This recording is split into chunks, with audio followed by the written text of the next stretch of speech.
Um, I just want to introduce our speaker and get started. If you don't know me, my name is Mary Ann Savakinas. I'm the director of the Historical Society. Usually our assistant director, Sarah Pacini, who is here, does the intros, but she asked me to do it today. So I'm very fortunate to introduce a good friend of mine, my counterpart from the Carbondale Historical Society. Our speaker is Dr. S. Robert Powell. He received a Bachelor's of Arts from Penn State University, a master's degree from George Washington University, and a PhD from Indiana University of Bloomington, Indiana. He spent 25 years as a college university professor and has taught at State University in New York, the College of Oswego, the City University of New York, Brooklyn College, Penn State University, and Susquehanna University. He has served as president of the Carbondale Historical Society and Museum for 30 years or more. He's written several articles and books about local history and genealogy, and has also produced a 27-volume ebook set on the Delaware and Hudson Gravity Railroad from Carbondale to Honesdale. And that is what he's going to be speaking about today. Please, everyone, remember to mute yourself while Robert is speaking. He can take questions at the end. If you have something that won't wait, you can put it in the chat feature and I will address it at the end. But we want to give Robert, he's got a lot to go over, so we want to give him as much time as possible. So, ladies and gentlemen, I am pleased to introduce S. Robert Powell. Hello and welcome. I'm delighted to see so many friendly faces on the screen. In the early 1980s, I decided I was going to learn about the Delaware and Hudson Canal Company and its gravity railroad. And I looked around and I got together what I thought to be the most reliable sources in print. And I was very distressed by what I found. There was nothing really comprehensive about the railroad and the canal. There was stuff written here and there about it, but nothing systematic or organized, and very chaotic. And it would be impossible to determine an accurate portrait of the gravity railroad and canal based on the existing literature in the early 1980s. At that point, I decided I was going to make it a project, for a multi-year project, to write a comprehensive history of the Delaware and Hudson Canal. I began doing active research in the Carbondale newspapers. In Carbondale, we have an astonishing legacy of newspapers from the 19th century, beginning in the 1820s and then all the way through to the end of the 19th century. The fact that we have such a collection is astonishing because of the fact that there's such a high level of fragileness with papers from the early part of the 19th century. The fact that these papers exist and have been protected for the last 150 years or more is a tribute to a man by the name of Dilton Yarrington, who had a passion for newspapers and collected them avidly. He took a very important step following his collection of these papers, and he had them bound volumes of the newspapers from the earliest years in the 19th century exist. And they go all the way through to the end of the 19th century and well into the 20th. Dilton Yarrington was an amazing man who was very proud of his collection. And he used to invite people over to his house to look at his collection of newspapers. And he was very proud of the fact that it was now 6 feet high and now 8 feet high of bound volumes of the papers. Anyhow, I'm glad that he did that, because without those papers, it would have been impossible to write a comprehensive history of the railroad and the canal. In those papers, the journalists of the time wrote the most amazing in-depth articles about what was going on outside their door, in effect, in America, in this very important early part of the 19th century. And so I began reading with the earliest papers in the early 1820s. And I recall the moment clearly. I was looking along through a paper, and I came across an article that said something to the effect of company's canal in good order, or something like that. An article, the word canal or railroad must have been in the title of the article. Anyhow, I read the rather short article, which said, "If all goes according to plan, on Tuesday next, the company's canal will open." I thought, isn't this amazing? The canal was not even open yet, and I'm going back to before the opening of the canal. And so I thought, well, I'm going to take this from day one right through the 19th century. I resolved I was going to understand what happened minute by minute, mile by mile with the canal and put it into a comprehensive history. I read these papers for about 15 years. That's all I did. I copious notes, article after article. These newspapers in the early 19th century and throughout the 19th century were written by very distinguished journalists. They weren't just sort of summary articles written by people who declared themselves to be journalists. These people were first-class writers and historians. And the articles were filled with the details about the railroad, the construction of the railroad, about the construction of the canal, people who were doing it, things that were going on to get the railroad ready to be operational in October. And the same thing with the canal. I came across an article saying the canal opened yesterday with success and on and on. It's like it was like diving into history. And so for the next 15 years, on a daily basis, I spent 8 or 10 hours reading Carbondale newspapers and taking notes. By the end of that 15-year period, my world was so full of notes and papers and file folders and things on the railroad that it was not overwhelming. It was just an enormous mountain of material, which I tried to organize as carefully as I could as I went along, trying to make sense. Articles on actually technical details, article of a sociological input, articles of a more historical, broader pace, just to try and get myself oriented. I went on, as I say, in actively researching and reading newspapers for 15 years. At the end of that point, I thought, well, I think I am ready to begin writing. And at that point, I decided that I would divide the first. I knew it was going to be a multi-volume series because it was such a vast topic. So I created what I knew to be 24 volumes that I was sure had to be written on the railroad, and the first 5 of which I knew what they would be all about. They would be technically on the railroad. Learning what I did about the railroad in those early years was all made possible by a man whose name was Dilton Yarrington.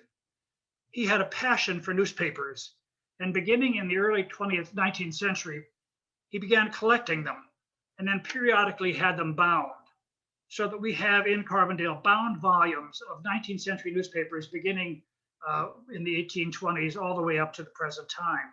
This is an extraordinary archive of material, and it never had been read really by anyone after the papers were published. The papers were published, he had them bound, carefully stored them away. He was very proud of them. He showed people with great pride his newspaper collection, and there they were. I thought, Dilton Yarrington, you have given me the most wonderful present. I get emotional thinking about Dilton Yarrington. He rendered such an unbelievable service for history by saving all these newspapers, which I then, as I said, read carefully and took notes on. I determined then, when I was at the point of beginning to write in the year 2000, I thought that I was able to break down the history of the railroad into 5 different configurations of the railroad in the 19th century. Anyone who had written about the railroad before that sort of saw it as being one railroad for the whole century, and nobody talked about different versions of the railroad. I determined very early that I identified 5 what I called configurations. The railroad was built in 29, it opened. It was redone in 1843, redone again in 59, redone in 68, redone in 99. The question you might ask validly is, why was it rebuilt? It was rebuilt because America in the early years of the 19th century was in the midst of its first energy crisis. All the trees on the hillsides had essentially been cut down for fuel. There was no fuel left in America at the time. Boston, New York, Philadelphia, they were literally without fuel. And there was no way of getting coal brought into those cities either from Wales or from the Virginia coal fields because of the War of 1812, when the eastern seaboard was blockaded by British ships. Philadelphia, New York in particular, and Boston as well, were literally confronting winters with no fuel. At that point, fortuitously, Morris and William Wirtz, dry goods merchants from Philadelphia, who provided uniforms for the federal government in the War of 1812, they were paid by the federal government with land. Instead of paying them money, they gave them land in the northeastern part of Pennsylvania. I think the givers of that land probably thought, well, let's give those guys some land. They wouldn't get away with it without spending any money on it. Let's give them some of that land up in the northeastern part of Pennsylvania where there's maybe some woodchucks and some deer and other animals, but not much else. It's sort of scrubby land. That I think was the notion that these givers of the land had in their mind. As it turns out, they gave the Wirtz brothers the largest anthracite deposit in the world, worth trillions of dollars. The Wirtz brothers, it's a long and very interesting story about learning to burn coal. You just can't sort of take a match to it and expect success. You have to burn it in a particular kind with a particular kind of grate with the right kind of air. But once you get the setup done, it's a relatively straightforward matter. So the Wirtz brothers then had this commodity, this coal, and they learned very quickly that the heating benefits of anthracite coal as opposed to wood. And very smartly, on January 7th, 1825, in the Tontine Coffee House in New York, they invited the big money folks in New York to come to the Tontine Coffee House, in which they had a coal furnace and coal grate installed. And when these big money folks came in the door, they were greeted by this very warm room heated by anthracite coal. On that one day in January of 1825, all the big money folks were blown away by the wonderful heat of anthracite coal. And the Delaware and Hudson Canal Company then made a public offering of its stock. That was the first of its time the stock was made available. In one day, on that one day in January, they sold $1.5 million worth of corporate stock. That is an astonishing amount of money. In our present day world, it's probably worth $40 or $50 million. In one day, they made selling the stock of their company, which would make it then possible for them to build the railroad and the canal. In order to build the railroad and the canal, the D&H, as they did throughout the 19th century, they always got the brightest and best people involved.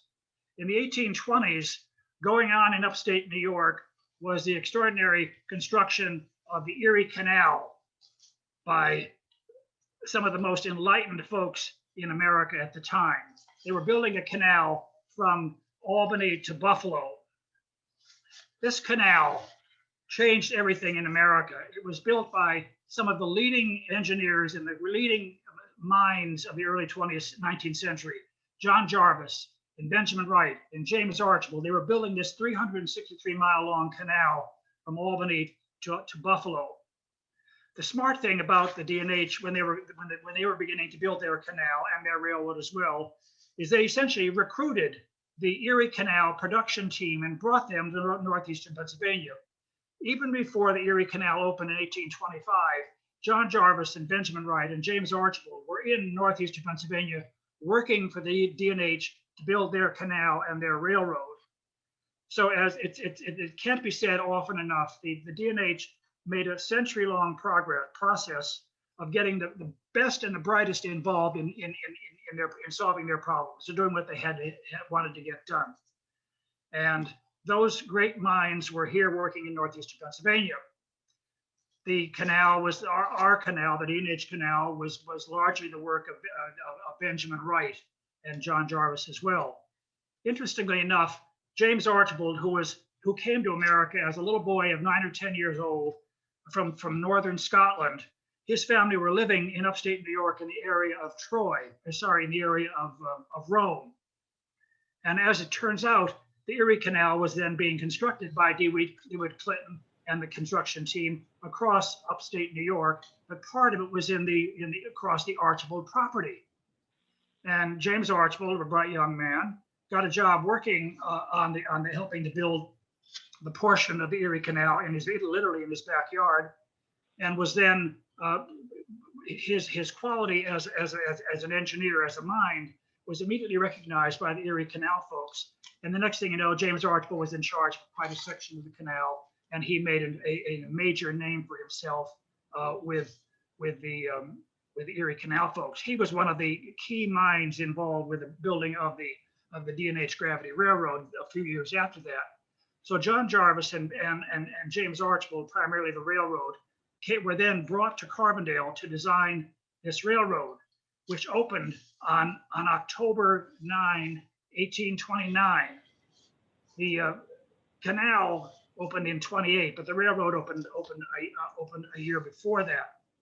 The interesting thing about the railroad opening on October 9, 1829 is October 8, 1829 is the fact that it opened on a Friday afternoon. The D&H tended over the years to do a lot of things remarkably beginning on a Friday afternoon. I don't know whether they had a superstition about Friday afternoon or what it was, but they began doing a lot of things on a Friday afternoon. So on that Friday afternoon when the railroad opened, things in America began to change. All these ebooks I've written on the D&H begin with the following sentence. Let me read this sentence. The Industrial Revolution in America was born on October 9, 1829 in Carbondale, PA, when the first cut of Delaware and Hudson gravity railroad cars loaded with mass-produced anthracite coal headed up plane number 1 out of Carbondale for Honesdale and to market in New York City. I use that sentence at the beginning of every one of these volumes. It's a kind of an enormous statement. You can't just sort of say that the Industrial Revolution began on a specific day. That would be, there's no way you could narrow anything down that specific. But it's a kind of brash statement I decided I was going to make at the beginning of all these things. And it's sort of like an eye-opener. What is he talking about? Who is this person, Powell?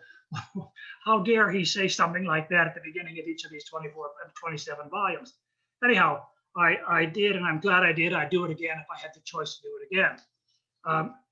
That statement is quite true. Without the anthracite coal that came out of the Lackawanna Valley in the 19th century, the industrialization of America would not have been possible. No one can deny that fact. We made the industrialization of America possible. We were largely an agrarian economy before that, and then with the opening of the railroad and the provision of fuel, then America could become an industrialized nation. And so that's a wonderful fact that we can be very proud of in northeastern Pennsylvania, that we played a role of national importance with our fuel out of the ground here in the Lackawanna and Wyoming valleys. So anyhow, this railroad that opened on October 9, 29 had a particular configuration. Why then did they have to redo the line a few years after that? They did it in 29 and 45. They did it for the simple reason that they could not satisfy market needs. They sent a certain amount of coal, a lot of coal through that 1829 configuration. But the market was essentially saying, we need more coal, send us more coal. So they revised the roadbed in 1845. Primarily, this was James Archibald's doing, to make the road more efficient, to get more coal to market. The 1829 roadbed designed by John Jarvis was very efficient and very effective, but it was not able to meet market needs. So in 45, James Archibald redid the railroad, which made it they could get more coal to market and make more money, incidentally. And so that was fine for a few years. Then not long after that, in 1859, the market essentially was saying, we need more coal, send us more coal. What an ideal situation. Here the Wirtz brothers are. We're the largest anthracite deposit of anthracite coal in America, and a market which they couldn't meet the market needs. As much coal they could sell, as much coal as they could get to market.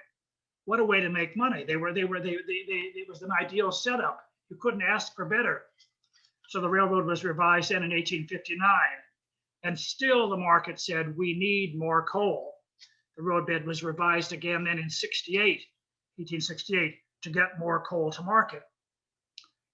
In revising the roadbed, they were finding what they were developing as the century went on is the most efficient way of getting coal over the mountain, the greatest quantity of coal over the mountain easily. When you stand, if you're familiar with Carbondale, there's a restaurant on North Main Street in Carbondale called the Ben Mar Restaurant. That was the D&H office building earlier in the 19th century. Behind the Ben Mar Restaurant was the foot of plane number 1. And these inclined planes there were a series of inclined planes going over the mountain. If you think of these inclined planes as being like the main starting out plane on an old-fashioned roller coaster, the cars were pulled up this inclined plane by a cable. The coal cars were brought to the bottom of the plane and then hooked into a cable.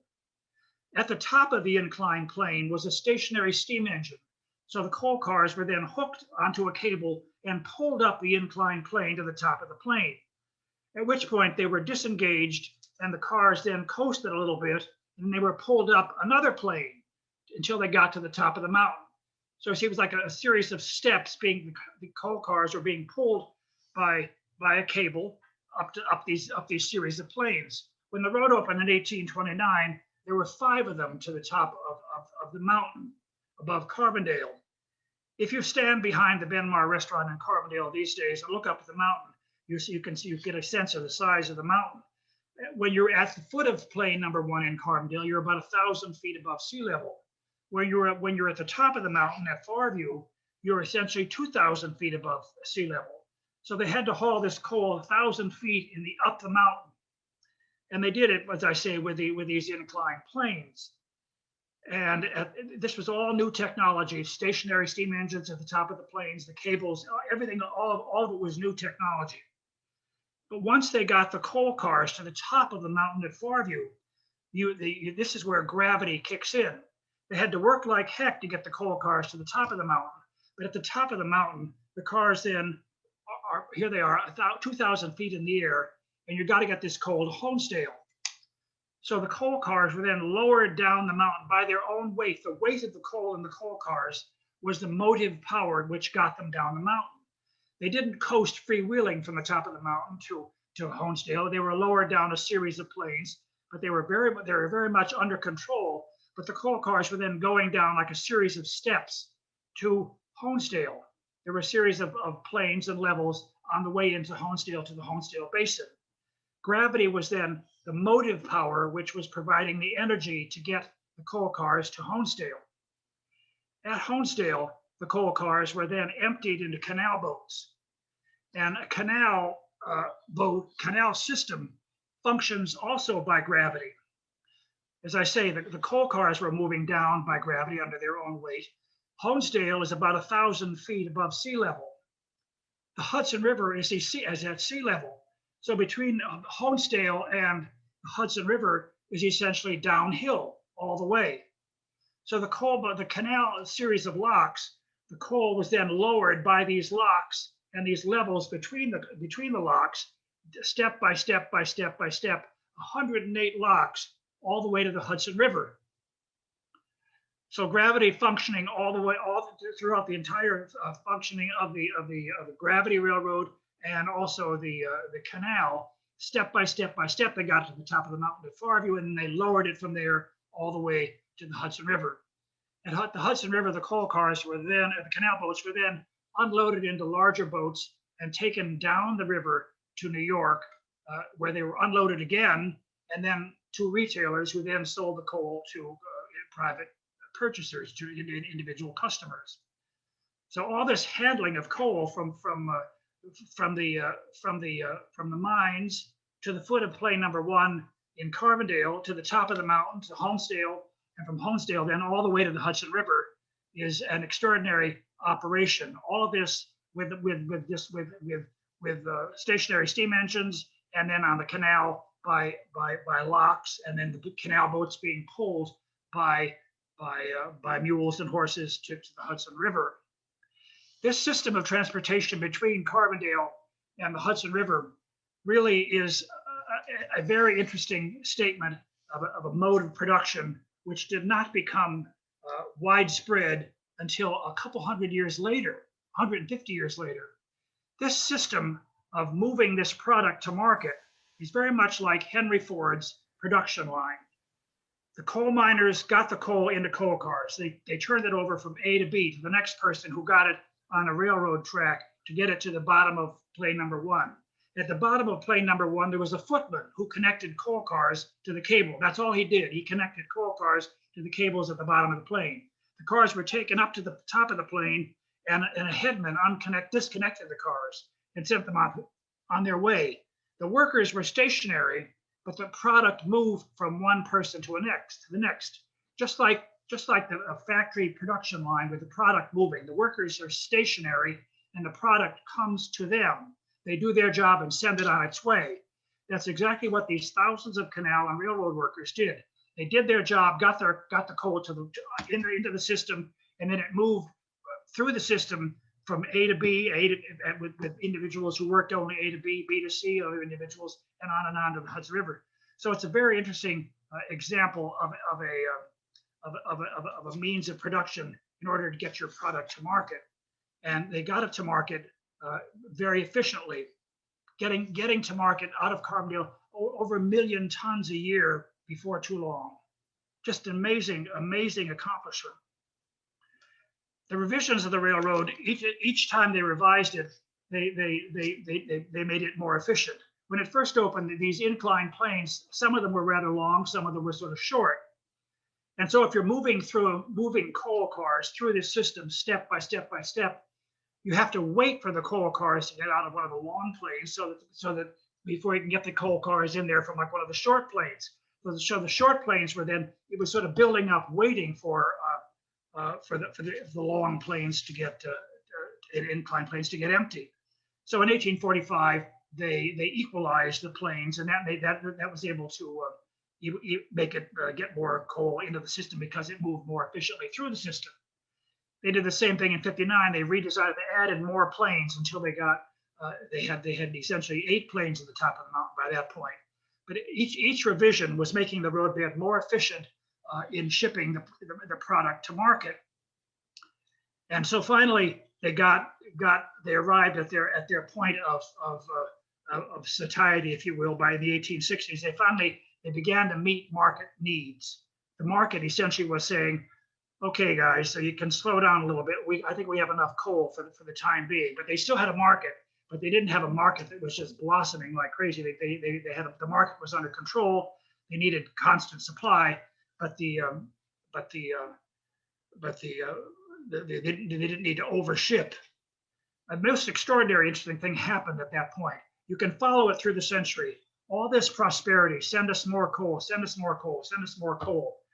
In the late 60s, all of a sudden, when they reached market, they began to meet market needs. The D&H managers then said, wait a minute, guys, we got to slow down on production here a little bit because we don't have a market for this coal. So they cut back on production a little bit, and the most extraordinary thing happened. As soon as they began to cut back on production, they had to lower wages. I mean, they had to lay off people. Then in the 1860s and 70s began the labor problems that characterized the anthracite fields for so long. When the market was wide open and you couldn't meet the market needs, it was a question of send us as much as you can. If you have to slow down, you have to cut back on workers. And then when maybe we're not selling as much coal as we have in the past, maybe we have to reduce our hourly wage a little bit and so on. A lot of problems began with this slowdown in production in the 1860s. One of my volumes I call The Troubled 1870s. The 1870s was really just one industrial problem after another between management and labor. The D&H was blessed for all of its history by having extraordinary managers. A book that really has to be written and should be written, I hope I can do it, is to write a book on the managerial expertise of the D&H managers. They were brilliant. They were unbelievable. The Delaware and Hudson had a relatively low percentage of labor problems throughout the 19th century, only because they listened to the workers and the workers' needs were met. Okay, fellas, we do need more money. We need this, we need that. Here's what we can do. And they solved the problem. They confronted the problem head on and they solved the problem. They didn't say, get back to work, you lousy, no good, nothing, or you're going to be fired. They said, okay, here's what we got to do. I have to meet your needs. You have to meet my needs. Let's work together. Let's get the job done. They were brilliant at it, unbelievably brilliant at it. And they succeeded for the whole century. Charles Pemberton Worth was another unbelievable manager. Thomas Dixon, the great Thomas Dixon, whose mausoleum is here in the Dunmore Cemetery. One of the greatest minds in the history of railroading, Thomas Dixon, at the height of its prosperity in the mid-19th century. Everybody loved the managerial level, and Thomas Dixon was a great loved by all. And it's because of his managerial expertise on the part of the railroad managers, and that didn't characterize all of the coal fields. A lot of very high velocity problems happened in the coal fields, other than on D&H, Delaware and Hudson mines and railroads. A lot of other railroads and a lot of coal companies had major problems. The D&H, as I say, had minor problems compared to the others. The farther south in the coal fields you went, it seemed like the greater the problems began. But that was one of the real strong features of the railroad of the 19th century. They knew to get the brightest and best involved. In the 1830s, when the railroad first opened, they hadn't perfected their mining techniques yet. They were sending a lot of coal to market. It was essentially surface coal, easy to get coal from the hillsides, but that coal was not of the high quality which the market was needing.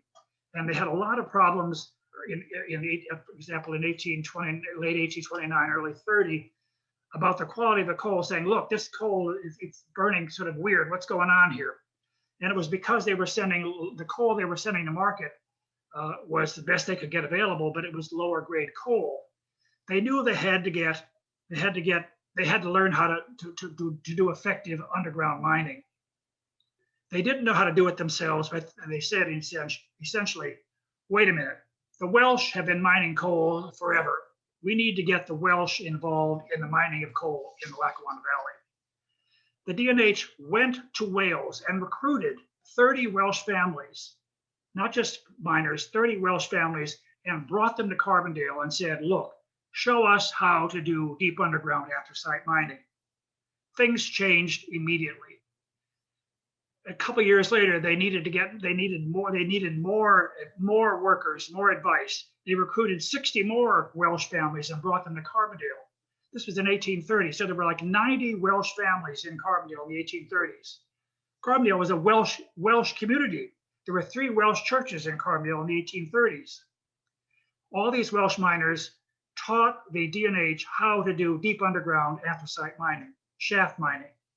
And they then got access to the highest quality coal conceivable and sent it to market. And that's part of the reason why they were so successful for the rest of the century. They had first-class coal out of the ground, being taught how to do this by the Welsh miners, and it changed everything in America.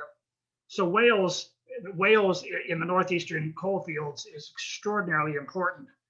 As I say, Carbondale was essentially a Welsh community. As late as 1900, in Carbondale, there were services in those churches in Welsh in Carbondale in 1900.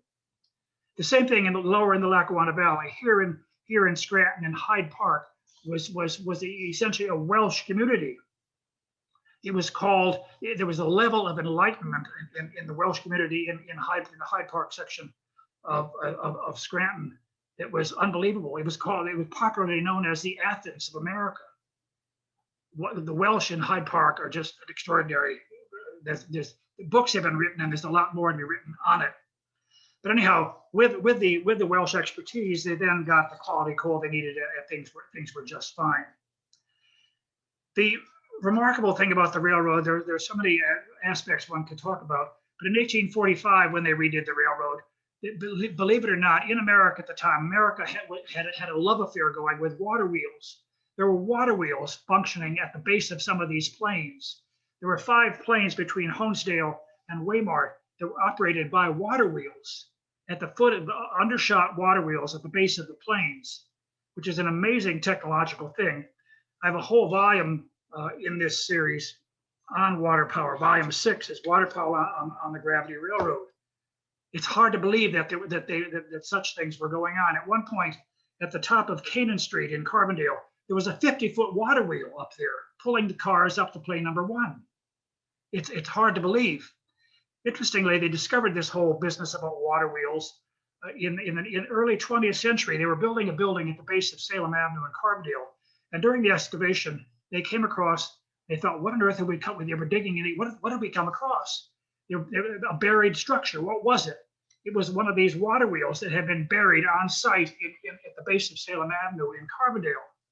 And then, in the grandest of journalistic practices, there were a series of articles in the local paper saying, "What have we discovered at the base of Salem Avenue? What's this all about?" Then the local experts all started appearing, and for weeks there were stories about, "Oh, I know what they were. There used to be a water wheel here. There used to be a water wheel there," on and on and on and on. And so this whole chapter in the history of the DNH about water wheels was sort of discovered by this excavation in the early part of the 20th century, and they functioned very well for many years. The last water wheel was still functioning on the Gravity Road in 1868. These water wheels, as I say, America had a love affair with water wheels from the Civil War era. It was just, there were water wheels everywhere. In downtown Carbondale, there was a canal, not related to the D&H Canal, but there was a canal on which there were several water wheels that operated businesses and mills and so on in downtown Carbondale. And it's hard to believe that such things were going on, but there they were in downtown Carbondale in the 1850s. One of the interesting things that the D&H discovered in the course of shipping this coal to market is that they were going over this wonderful, beautiful mountain on the top above Carbondale, the Farview Mountain. People were grabbing rides on these empty coal cars and going to the top of the mountain. They shouldn't have been doing that. It's a pretty dangerous thing to do. But nevertheless, people discovered that going to the top of the Moosic Mountain above Carbondale was a nice outing. It was you could get away from the grimy, dirty industrial valley below and go to the top of the mountain at Farview and enjoy the fresh air and sunshine.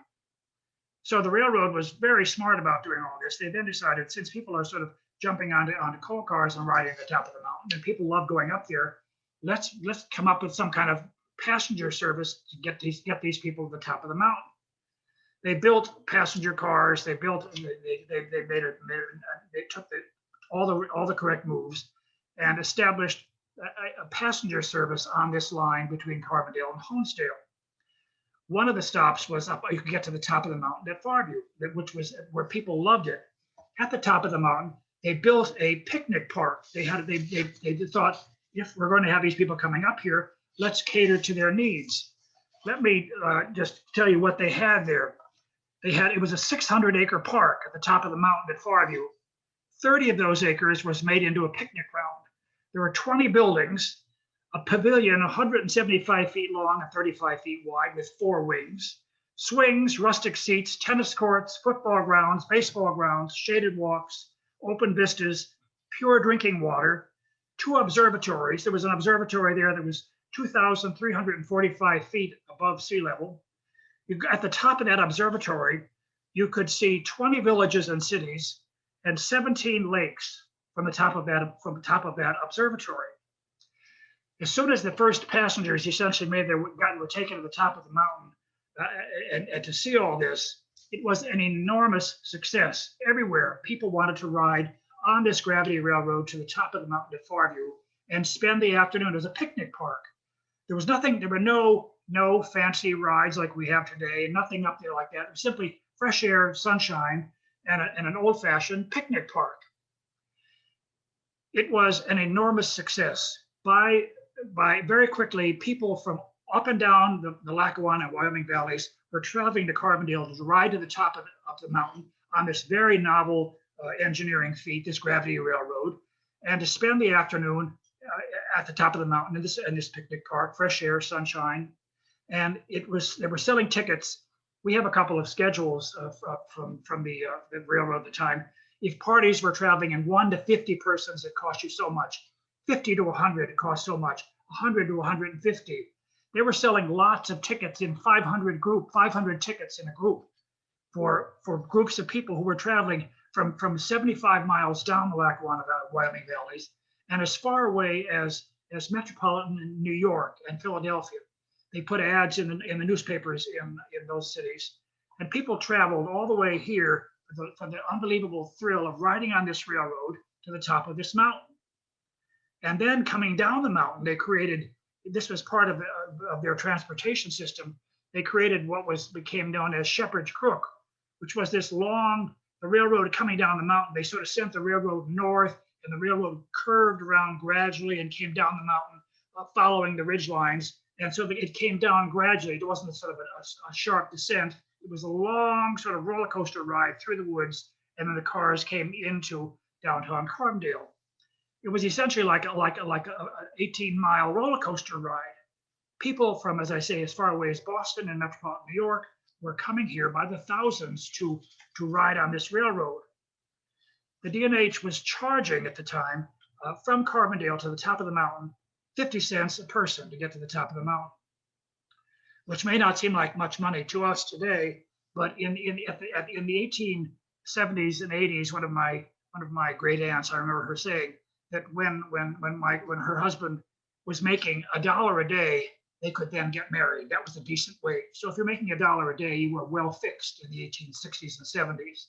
And here the D&H was getting 50 cents a person to take them to the top of the mountain at Farview.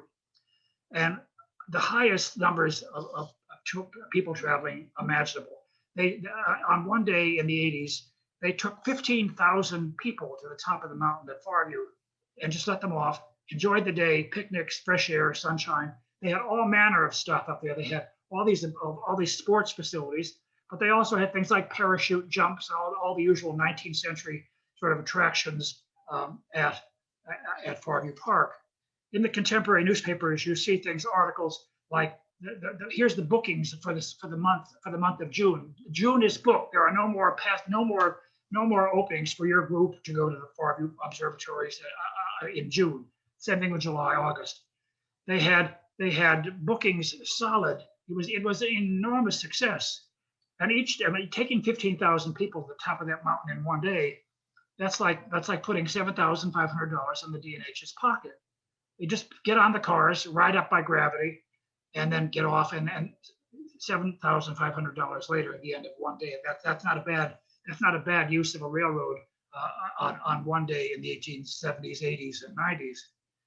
So people were coming from all over. You see these articles in the papers by things like 300 scholars from the Presbyterian Sunday School went to the top of the mountain on Thursday to enjoy a so and so and so, and on and on and on. It was a huge and very popular destination. So that was one of the big features of the transportation system was this park. In 1845, they needed to getting more coal.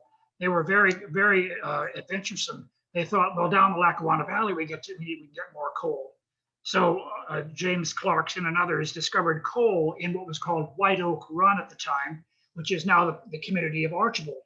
So in 1845, the railroad was extended down to Archibald, and the coal was then all brought up to Carbondale and sent over the mountain by the railroad out of Carbondale. In 1859, they extended the railroad farther down the valley, down to Oliphant, and coal, about hundreds of thousands of tons of coal was brought up through the gravity system to Carbondale from Oliphant and Peckville and all the way up and sent over the mountain at Carbondale to market. It was an enormous network of rail lines, and getting the coal from Oliphant up to Carbondale, they had a whole system of planes, which brings to mind an interesting fact that in this discussion of gravity railroads, there were in effect what I identify as being 3 gravity railroads. The D&H had 2 gravity railroads. It had its mountain gravity railroad, which was the railroad that went from Carbondale to Farview to Waymart into Honesdale. That was what they called the mountain line. But they also had a rail line, a gravity rail line from Oliphant, the Oliphant plains, where they brought the coal up through Oliphant, Peckville, Archibald, up German, up into Carbondale. That was also part of the mountain system, but it was also connected to what was called the flatland gravity. the gravity railroad was extended ultimately from Oliphant all the way to Wilkes-Barre, but it was on flat land. So they were using gravity gauge engines to pull gravity gauge coal cars to the foot of the plain in Oliphant, and they put that coal into their system and brought it north to Carbondale. So there was a flatland gravity south of Oliphant, and then there was a mountain gravity from Oliphant and Carbondale to Honesdale. In discussions of gravity, one has to keep in mind always the fact that there was another gravity railroad. There was the Pennsylvania Coal Company Gravity Railroad, which went from Dunmore. It actually went from the Susquehanna River at Port Griffith through Dunmore to Hawley. So there was a separate coal company called the Pennsylvania Coal Company, and they had a gravity railroad that went over the mountain on a different path than the D&H Gravity Railroad went. As I say, it went through Dunmore, over the mountain to Lake Ariel, and then down to Hawley. And this gravity railroad, not surprisingly, was built as sort of like an offshoot of the D&H, and it was built with a lot of D&H know-how, but it was a separate railroad company, and their coal was then taken to Hawley. In Hawley, the coal from the Pennsylvania Coal Company Gravity Railroad was then loaded into the canal boats at Hawley, which were D&H canal boats. And they were then taken through the D&H canal to the Hudson River. So we had two different gravity systems feeding coal into this D&H canal, the Pennsylvania Coal Company and then the Delaware and Hudson Coal Company out of Carbondale and the Lackawanna Valley. But this system of transportation was a broad network and very successful. The coal companies were eager to get as much coal as they could to market, and interesting things happened. The D&H, with all this new coal coming into their system from the Pennsylvania Coal Company, expanded the size of their canal so they could make bigger canal boats to carry more coal to market. So as the railroad grew, the canal had to also grow to accommodate this increased tonnage of coal. So when the coal was then, all this coal getting to market, and especially with the Pennsylvania Coal Company getting into the system at Hawley, they had to enlarge the canal. So the canal was enlarged 3 times to get it to take care of the needs of getting coal to market. And it's a very interesting thing happened at that point, because the D&H, not surprisingly and understandably, decided it was going to then charge its customer, the Pennsylvania Coal Company. They were going to charge the Pennsylvania Coal Company. They were going to share the costs of getting this coal to market through the canal. So they essentially raised their rates based on the cost that the new enlargement of the canal required. And the Pennsylvania Coal Company said, "Wait a minute, you're unfairly charging us to get your coal to market." But the D&H said, "No, wait a minute, fellas. This coal is going to market only because it's going through our canal. You need to participate in this sharing of the cost of getting this coal to market." And so they then said, "We have to raise your rates of getting coal to market." And then a very interesting thing happened. Let me find I have a note here. I want to find the note I'm looking for. The coal from the Pennsylvania Coal Company getting it to market was such that as I say, they had to enlarge the canal. The D&H was charging the Pennsylvania Coal Company its fair share, but they went head to head and they said, "No, wait a minute, we can't do this, and then we're not going to pay it."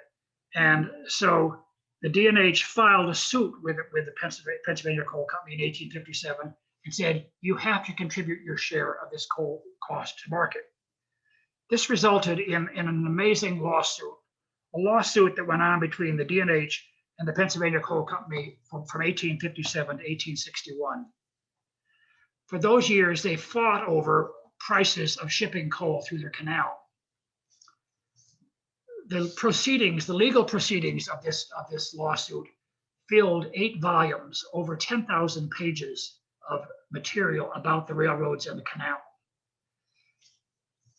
when the lawsuit was resolved, neither side really won. They both won, but they didn't win. It was sort of, even, there was still bickering going on. But the most amazing thing happened with the proceedings in this lawsuit. 8 volumes with over 10,000 pages. Witnesses after witness after witness after witness was brought forward to testify about the canal, about the railroad, about coal, about shipping, about this, about that. All of this was recorded lovingly in these 8 volumes of proceedings, which until the present digital world were largely inaccessible. They were just out there. There were a few copies available in large metropolitan libraries, but that was it. So these volumes were not really read by D&H historians over the years because they were not accessible. It was not their fault. They were simply just not accessible. With the digitization of libraries these days, those volumes have now been digitized. Those 10,000 pages are now available online through the Hathi Trust, H-A-T-H-I, Hathi Trust Library, and which is a wonderful organization. And those 10,000 pages of documentation on the railroad and the canal have essentially never been read by D&H historians. They were there waiting for historians to read them. They are a gold mine as valuable as the newspapers in Carbondale are. They are loaded with 10,000 pages of data from people like lock tenders and people who own canal boats and people who own coal companies, people who provided food for the railroaders, people who did this, that, and the other. It's all primary documentation on the railroad and the canal, including there's like 100 pages by the head of the canal himself talking about the canal. At one point, somebody said to him, one of the attorneys said to him, "And Mr. Lord, tell us about the hours of operation of the canal." Russell Lord replied, "Well, in general," said he, "the railroad, the canal operated 24 hours a day." And on what? 24 hours a day? No one has ever never mentioned that fact ever in any publication. The canal operated 24 hours a day. There are revelations like that, hundreds, maybe thousands of new facts about the railroad and the canal that are mentioned in these proceedings that have never been incorporated into the histories of the railroad or the canal. All of the railroad and canal histories have to be revised and updated based on this new body of information that is now available through these extraordinary volumes that are accessible at the Hathi Trust. It's an unbelievable opportunity for historians to sit at their computers at home and read these pages of 19th century history. It's the same kind of thing that happened to me with all of these 19th century newspapers in Carbondale.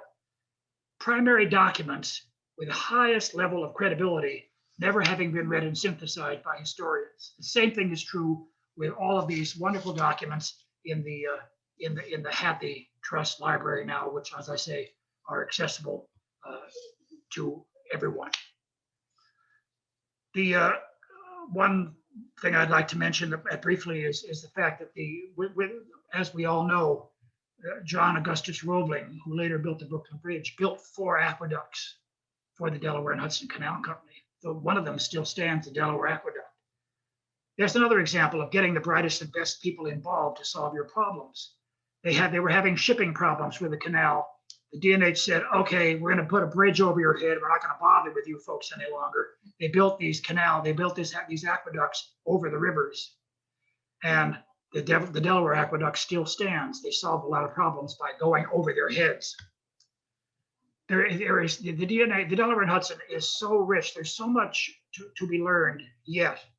As I in the course of these last 15 years, I have these 27 volumes of stuff, but there is still, and there are 10,000 pages in those. They're ebooks. There are 27 volumes, and they're over 10,000 pages. But there is still new information to be learned, unbelievable stuff to be learned about this important railroad and transportation system. I was at one of the Roebling aqueducts past summer, and I was looking at the foundations of the walls, and I thought, well, that's an unusual. Why is that going on in that abutment? I thought, oh, it's unusual. Something's going on here. I turned around, I photographed, I looked on the other abutment wall, and I saw the same pattern of stones over there. I thought, there's something going on here. Why are these stones like that? I then rushed to another one of the aqueducts, the one at Neversink, and I went into the canal basin as well. And there it was, the same pattern of stones in the same wall in the same spot on both sides of the canal. I went to yet another aqueduct, the one at Cutterback Hill, the one at High Falls. All of these aqueducts have the same structure. There's something structural going on there. Nobody's ever talked about that. Nobody's ever seen it before. What is going on here? I then discovered I had to learn a lot about Roebling. So I then went to Rome, New York, and spent quite a bit of time reading the Roebling papers in the Rensselaer library. Unbelievable stuff. It was an eye-opening experience I shall never forget. It was like I was looking at, I had in my hands Roebling papers, learning about Roebling's building of these aqueducts. And nobody has ever talked about what he was doing in the construction of these aqueducts. To make a long story short, I think I wrote 5 articles on these construction practices following my discovery of this stonework of the manner in which these were built by Roebling on the D&H aqueducts. Unbelievable engineering things which no one has ever talked about before. And they are, and it is an amazing discovery in American technology in these aqueducts that Roebling built for the D&H. The long and short of it is there is so much yet to be learned. We know a lot, but we know there's a lot more to be learned.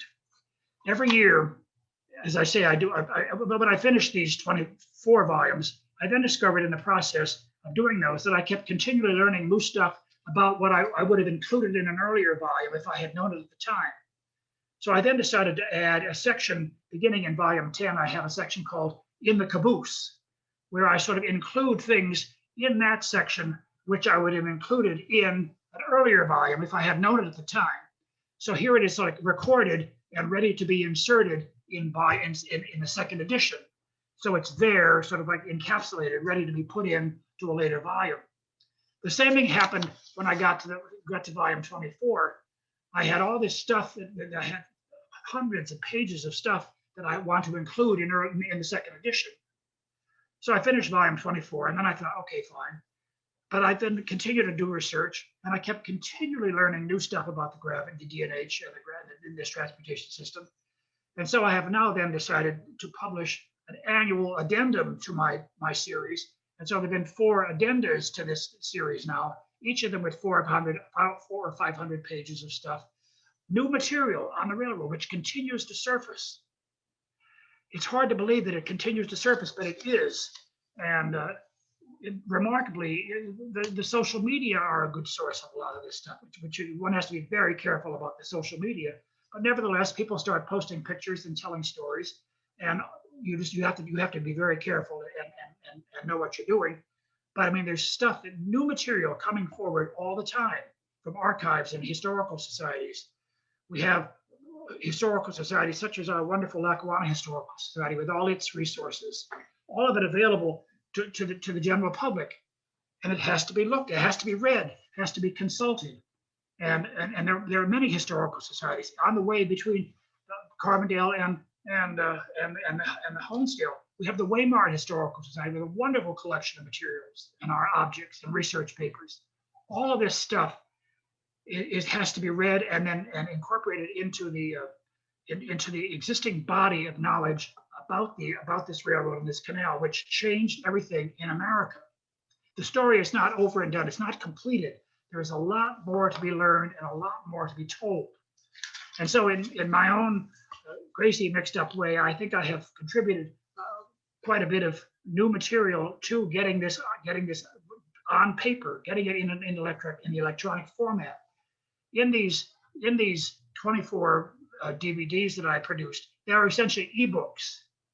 Each of them has a disc in it, which contains a gigantic PDF file. You insert the PDF file into your computer, and then you can scroll through it as an ordinary book. And the medium works so well for this project because one can then, there are hundreds of photographs, hundreds of full color photographs and things in these volumes, which you couldn't produce paper copies of these books. It would be prohibitively expensive to produce 24 volumes with 600 pages in each one of them. You know, just one, it couldn't be done. But the but the electronic format works very well for these because there they are. On a disc, you have a 600-page book, which you can read at your leisure.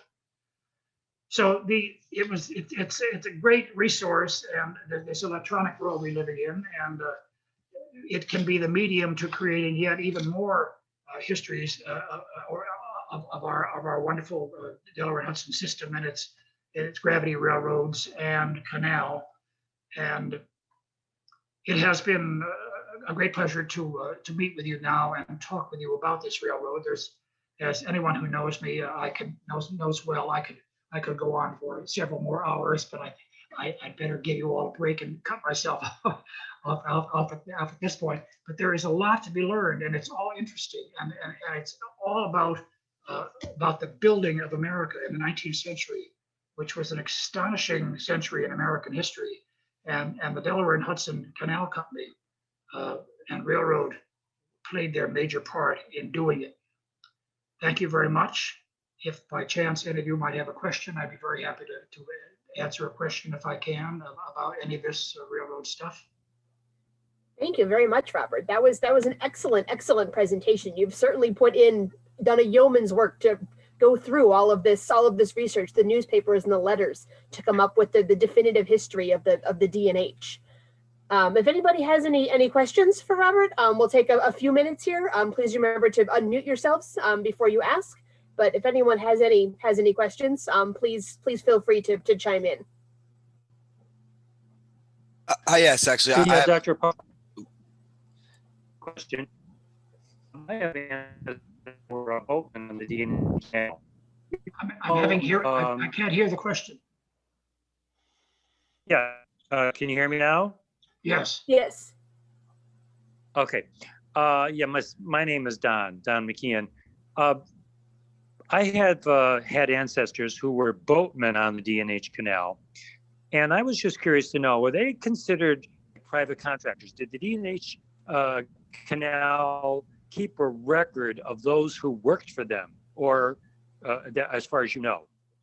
Yes, they had the D&H were excellent record keepers, and we in Carbondale, for example, have 2 or 3 of the log books for the canal, where it gives the name of the boat, the name of the captain, what was shipped on the canal, and how much they charged, and so on and so on and so on. Excellent records on the canal for a few years. Regrettably, those log books don't exist for the entire run of the canal, but there are good. When the records exist, they're wonderful. I've never seen a list of here are the names of all the boats on the canal. Here's the names of all the captains on the canal. Those kinds of things don't exist as far as I know. They might exist. That's an easy way, and it wouldn't be an easy way. It would be time consuming. But all the newspapers and all the media along the canal, there must be articles in all kinds of newspapers and publications from the 19th century where there are tales of lock tenders, accidents, and so on, so was the captain, and this, that, and the other. So I think that would be the best source of it. And then the local historical societies have a lot of them along the canal have very good records. As the D&H Canal Museum in High Falls has wonderful archives. As it turns out, I know quite a bit about the canal, but I don't by any means regard myself as being an authority on the canal. But lists of canal boats and captains and stuff I've never seen one, but I've seen the names of lists, names of captains and boats here and there, but nothing systematic. Maybe those data don't exist. Maybe they do. I hope they exist, and I hope that somebody gets around to making a list of them. It would be very interesting to see such a list. Yeah, I did check that out once, I think, at the Wayne County Historical Society. They did not have any kind of records like that. But I do say that Carbondale does have some. So, maybe when things change for the better with our considering this pandemic, maybe would that be open to the public to come up and look them over? By all means, yes. I'd be very happy to show them to you. Yes, that would be a wonderful, a couple of those volumes would be a wonderful project for somebody to do a master's thesis on. It's just simply waiting to be done. Here it is, a whole year's worth of a log book with all kinds of data in it. Somebody could analyze it and categorize it, systematize it. It'd be a wonderful master's thesis, and just waiting to be done. It's one of many projects that I could identify that could be done or should be done.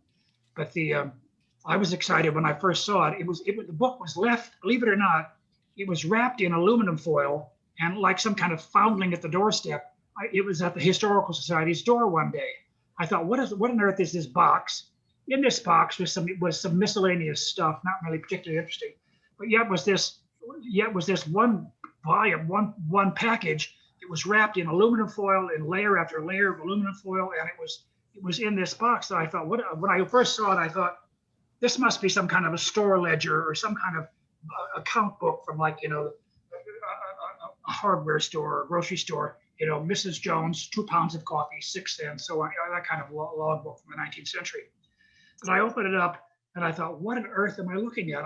It was all in one hand, beautifully done, beautifully recorded, very, very, very neatly done. And I finally, it took me a while. I thought, I don't know what I'm looking at. I finally then, with the correct lighting and so on, saw on the cover of the book in very faint ink, it said, "Account, arrival and departure of boats, 1832. Here I had in my hand the 1832 ledger from the D&H Canal. Every boat through the canal was logged into this ledger with its contents, with the name of the captain, with the name of the boat, the shipping charges, and so on. At the end of the volume, there was a summary total on the number of tons of this, that, and the other shipped through the canal for that year, and it was signed then by the person who was keeping that logbook. So it's an unbelievable document. I thought this is an amazing thing. It's like 1832 talking to me. There it was, this amazing logbook, which was lovingly protected by somebody with these layer and layer after all aluminum foil over the years. But then happily somebody had the good sense to put it in the box and put it on our front door, and there it was. And so I love it when those kinds of things happen, and they don't happen that often. But this was a wonderful bonanza, and I wish we had all of the log books, but maybe one day they will show up. But the bottom line is the D&H were spectacular record keepers. Every day, every business day in the 19th century, they knew at the end of that day how much coal they had mined and how much they had shipped. They had that every day. They had a daily total. They were spectacular at doing that.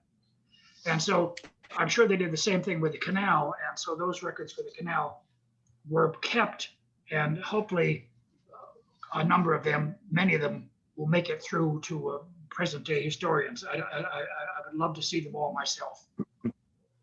Yeah, thank you.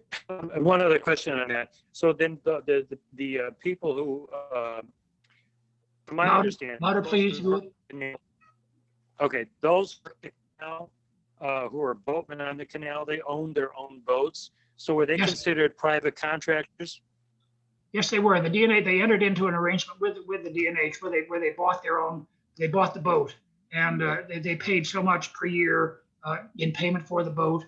But they were then private contractors working for the D&H was the main name of the game. But yet they were contracting with the D&H to haul their coal. So there was a great deal of pride in the boats by the boat owners, and the boat owners they essentially lived on the boats, and so they took very good care of them, and there were hundreds of them, and there's a lot yet to be learned about the canal. The records on the canal are not as numerous as on the railroad, I think, and I don't know why that is. One doesn't find as many articles in newspapers about life on the canal on a daily basis as one finds on the railroad. I hope they exist. Maybe they don't, but maybe there weren't villages with newspapers along the line of the canal, like in Carbondale. But the data on the canal is hard to find. Yeah. Yeah, I was very fascinated when I did some more research about the canal boats, that they were, in a sense, like you said, like houseboats, that people during the obviously the warmer months of the year actually lived on them. Families would travel on them with their with those who were the captains of the boats. That's correct. Yes, there's some wonderful photographs of family groups on the canal. You sort of see somebody had to be at the tiller steering the boat, and then you see mom and dad and the kids, and sometimes you see laundry hanging on clotheslines on the boats, and you see flower pots and daily life going on the boat. In the meantime, there's 30 tons of coal beneath their feet, but yet that was home. And if you go to the Roebling Aqueduct, the Delaware Aqueduct today, there's one of the buildings on the New York shore. It's sort of give you a good sense of life on a canal boat. There actually is sort of a reconstruction of what a canal interior might have looked like, and what the living quarters on a canal boat might have looked like. It's very interesting. Yeah, thank you. Anyone else? Any other questions? I got a couple, Mary Ann. Okay, George, go ahead. Well, number one, the ebooks you mentioned, are they available for sale or? Yes, these ebooks are they're available at the Carbondale Historical Society, at the Wayne County Historical Society, and I think at other places. We have a web page. Carbondale Historical Society has a web page, www.carbondalepahistorical.org, and there's a on the top of that page you can click on shop, and all these ebooks are available there, and they're available in at the Wayne County Historical Society, and we have them in Carbondale, and we can if you need to know more about it, I can our telephone number there is 570-282-0385, and I can give you more details on the telephone. But they are available. I'm happy to say they've been well received. I send them out all over America. It's really very gratifying. I recently sent a complete set of them to a university in Great Britain, which I thought, isn't this amazing? I was very thrilled by that. In doing these volumes, I did a volume on the Stourbridge Lion, which is a very well-known locomotive, but really a very uninteresting engine when you come right down to it. It was not a success. The D&H put it by the side of the track and said, "That's it. That didn't work. We can't use it." Anyhow, the engine has become legendary, and I have a volume on. I thought I didn't want to do it, but I thought I have to do a volume on the Stourbridge Lion. And there's been a lot of stuff people have come up with over the years, which is pure nonsense, not true. It makes a good story maybe, but it's invented. So when I was doing this Stourbridge Lion volume, I thought I've got to clear the field here a bit. So I went after some of these characters with a machete and cutting through all kinds of nonsense they had written about the canal. This is not true. Who do you think you are? I was hacking away through amateur historians. I thought this is nonsense. And I thought, well, Robert, are you preparing your own execution or what? I don't know what I was doing. Anyhow, I thought, that's it. This is what I know to be true, and I'm going to tell you, and this is what I know not to be true. And I thought, oh my gosh, well, Robert, I think I'm a pretty courageous fellow when you come right down. I thought, I'm going to take the chance. I don't care. In Honesdale, there's a wonderful guy named Ab Rutherford, who's an attorney, a retired attorney. Ab Rutherford knows a lot about the Stourbridge Lion, and he has a lot of contacts in Stourbridge, England. So after my Stourbridge Lion volume came out, he sent a copy of my Stourbridge Lion volume to Stourbridge, England. I thought, oh gosh, here it goes. We're going to have an international execution of Robert Powell by British historians. Well, au contraire, after these Stourbridge England people read my Stourbridge Lion volume, they said, "Thank you, Robert Powell, for doing what you did, for cutting through all the nonsense. There's just the most amazing amount of nonsense in print that people have come up with." And as I say, I was going after them just one after another. I thought, get out of my way! You don't know what you're talking about. And to have that, it was a very gratifying. As a historian, it was very gratifying to have people like Ab Rutherford and these British historians say, "Robert, you're right on the money. Thank you very much." that gratified me immensely, and I'll never forget that. But but you have to get it in print and be ready for the consequences. And so I as I say, with that Strawbridge Lion volume, I was very pleased with the response that I got to that, even though it was not a volume I was looking forward to writing, but it was a very, very successful volume. Anybody who's interested, the link for the Carbondale Historical Society's bookstore website is in the chat, so you could link to it right from there. Donald, thank you for posting that. Yeah. George, did you have another question? Well, I did, and it has to do with my bad hearing. When you mentioned is it the Hatley Trust, the Hapley Trust? Hathy, H-A-T-H-I, Hathy Trust. T-H-I, Hathy. H-A-T-H-I. They're in Delaware. It is a wonderful one of those internet archives, and you can just if you go to the hathytrust.org and you type in the search Pennsylvania Coal Company, or it should appear immediately. And the volumes, and there they are, right there on your screen in front of you, 10,000 pages worth of stuff, and it is a wonderful document. The fact that these are a primary document with the highest credibility, now available for the first time ever. They were available, as I say, in two or three private libraries before that. But these 8 legal volumes, which nobody is interested in as legal documents. Okay, fine, it's a legal document. The lawyers, and God bless the lawyers, because the one lawyer, the data is all there, because the one lawyer was saying to the other, support that statement with shipping records. And so the D&H would then have to produce shipping records. And then the other lawyer would say, well, how about this? And how much does it cost to buy 1,000 bales of hay to feed your horses? Back and forth, on and on. Things about daily life that are nowhere anywhere else. And as I say, I've read all of them. And I recently did an article for the Ridgeline Historical Society where I just on that question of what's in those volumes, and it's really an eye opener. So the idea that in the 21st century that we're in right now, that primary documents are surfacing about this extraordinary railroad is really quite wonderful. And it's a rare privilege to approach them as a historian, to be able to access these things for the first time they've ever been accessed. It's really quite wonderful. Very good. George, the link for the Happy Trust is in the chat as well. Thank you so much. I think we'll wrap it up here. Robert, again, thank you very much for sharing your time and your knowledge. Thank you everybody for joining us, for stopping your Christmas preparations or taking a break from snow shoveling to join in. This is our last Lackawanna Pastimes feature for 2020. We do plan on continuing them next year. We will take about a month break for the holidays. Our first program in January will be on January 15th, again at 2 p.m. We're joined with Glynis Johns, who's the founder of the Black Scranton Movement. And then the program on, I believe it's January 29th. It's 2 Fridays after that. We have a young man who will be speaking about Roaring Brook Township.